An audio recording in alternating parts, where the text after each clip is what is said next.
کسی گاؤں میں ایک نوجوان رہتا تھا۔ پہلے وہ بہت بہادر تھا، پھر اس کی زندگی میں ایک ایسا واقعہ پیش آیا کہ وہ بہت ڈرنے لگا۔ ہوا کچھ یوں کہ وہ رات کو اندھیرے میں جا رہا تھا کہ اس نے دیکھا کہ ایک بکری کا بچہ بیٹھا ہوا ہے۔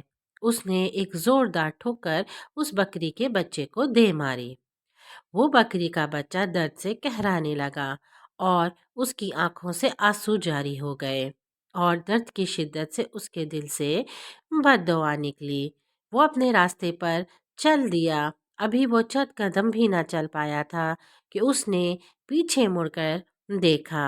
وہاں بکری کا بچہ اس سے نظر نہیں آیا۔ اس نے اسے اپنا وہم جانا اور سر جھٹک کر آگے جانے لگا، لیکن جوں ہی اس نے آگے کو دیکھا تو وہاں ایک بکری کا بچہ مردہ پڑا ہوا تھا۔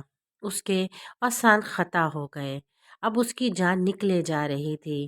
سخت سردی میں بھی اس کی قمیض پسینے سے بھیگی ہوئی تھی۔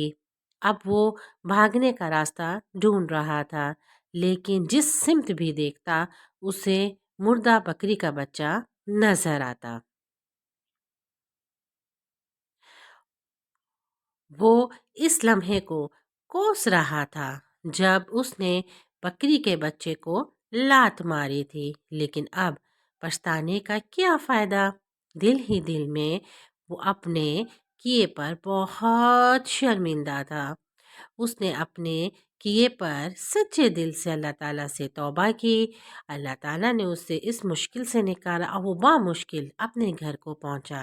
لیکن آج بھی جب وہ کسی بکری کے بچے کو دیکھتا ہے تو اس کی حالت خراب ہو جاتی ہے۔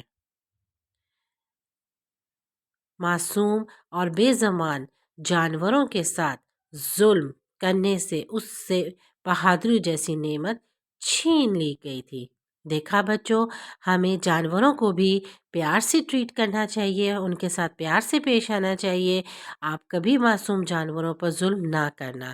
اگر آپ کو میری یہ چھوٹی سی کہانی پسند آئی ہو تو آپ میرے چینل کو سبسکرائب کریں۔ میں روز آپ کے لیے ایسی ہی پیاری چھوٹی چھوٹی سی بچوں جیسی کہانیاں لے کر آتی ہوں، اور ساتھ میں بنے ہوئے بیل آئیکن کو پریس کر دیجئے تاکہ میری آنے والی ہر ویڈیو کی نوٹیفیکیشن آپ کو ملتی رہے اور آپ اس سے ہی لطف اندوز ہوتے رہیں۔ Love you all, bye bye.